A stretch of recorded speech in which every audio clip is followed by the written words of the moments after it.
अभिषेक को खुश देखकर निशा ने पूछा, कुछ खास बात है क्या?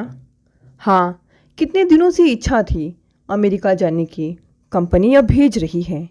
निशा मुस्कुराई। अच्छा, वाह, कब तक जाना है? पेपर्स तो मेरे तैयार ही हैं, बस जल्द ही समझ लो। लेकिन मेरा तो पासपोर्ट भी नहीं बना है। इतनी जल्दी बन जाएगा? अभी मैं अकेला जा रहा हूँ। और मैं? निशा को धक्का लगा। अभी फैमिली नहीं ले जा सकते, तुम्हारा बाद में देखेंगे। मैं कैसी रहूँगी अकेले? फिर तुम्हें क्यों इतनी खुशी हो रही है? यह मौका बड़ी मुश्किल से मिला है, मैं इसे नहीं छोड़ूंगा। तो ठीक है, पर मुझे भी तो ले जाओ। नहीं, अभी तो ये असंभव है।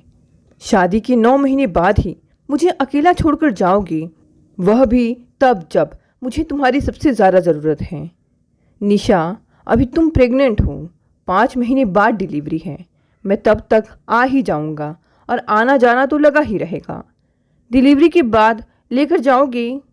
हाँ, अभी बहुत टाइम है। अभी तो तुम मेरे साथ खुशी मनाओ। निशा आंखों में आए आंसू छिपाते हुए अभिषेक की फैली बाहों में समा गई। अभिषेक भविष्य के प्रति बहुत उत्साहित था, लेकिन निशा का मूड ठीक होने को नहीं आ रहा था।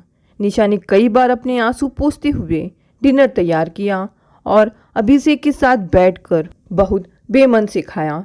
अभिषेक तो आराम से सो गया, लेकिन निशा को चैन नहीं आ रहा था।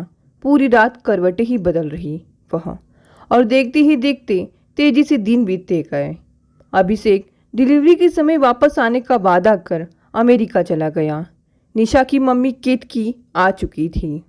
हमेशा यूपी में रह रही केतकी का मन मुंबई में नहीं लग रहा था। वे कहती, यहाँ तो ना आस पड़ोस है, न कोई जान पहचान, कैसे कटेगा टाइम। माँ बेटी दोनों की तबीयत ढीली रहने लगी थी। अभिषेक के वेबकैम के माध्यम से तो बात हो ही जाती, लेकिन निशा की बेचैनी और बढ़ जाती। मेड होने से निशा को आराम तो था, लेकिन एक तो गर्भावस्था, ऊपर से इतना अकेलापन। एक दिन माँ ने कहा, निशा, मैं यहाँ नहीं रह पाऊँगी ज़्यादा दिन, मन बिल्कुल नहीं लगता यहाँ। कोई कितना टीवी देखे, कितना आराम करे।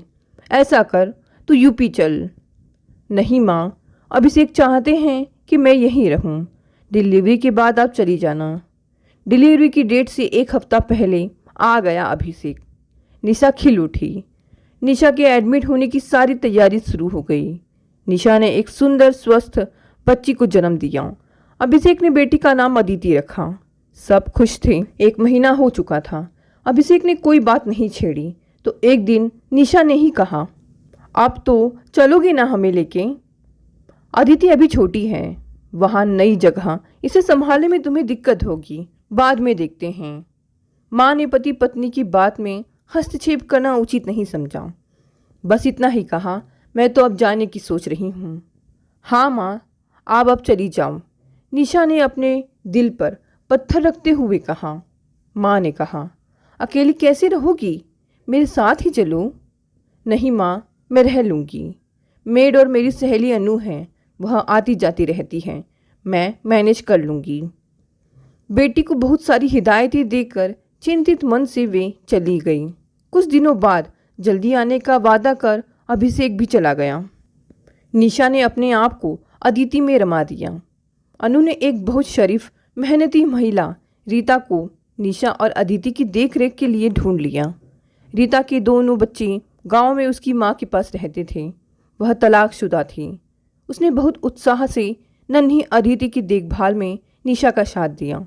निशा अभिषेक के साथ रहने की आस में दिन गिनती रही। 1 साल बाद अभिषेक आया। आते ही उसने निशा और अदिति पर महंगे उपहारों की बरसात कर दी। अभिषेक को देख खुशी की मारी निशा अकेले बिताया पूरा साल भूल सी गई। एक दिन अभिषेक ने कहा, मैं वापस आने की कोशिश कर रहा हूँ, बॉस से बात की है, वो भी कुछ तैयार से लग रहे हैं। रहूँगा यहीं, लेकिन विदेश के दौर चलते रहेंगे। पोस्ट बड़ी है तो काम भी बढ़ेगा, और इस बार तो 6 महीने में ही आ पाऊँगा। ठीक है अभिषेक, इस बार आ ही जाओ तो ठीक है, अकेले रहा नहीं जाता। अभिषेक 6 महीने में आने के लिए कहकर फिर से चला गया। उसके चेक लगातार समय पर आते रहे। रीता ने निशा को कभी शिकायत का मौका नहीं दिया था। रीता, अदिति, अन्नू, दीपा और बाकी सहेलियों के साथ निशा अपने दिन तो बिता देती, लेकिन रात को जब वह बिस्तर पर लेटती तो अभिषेक की अनुपस्थिति उसका कलेजा होम कर देती। दिन में सबके सामने वह एक हिम्मती लड़की थी, लेकिन उसका दिल किस अकेलेपन से भरा था यह वही जानती थी। अभिषेक 6 महीने बाद सचमुच आ गया है। निशा की खुशी का ठिकाना ही नहीं था। अब सब ठीक हो गया था, बस बीच बीच में अभिषेक को टूर पर जाना था।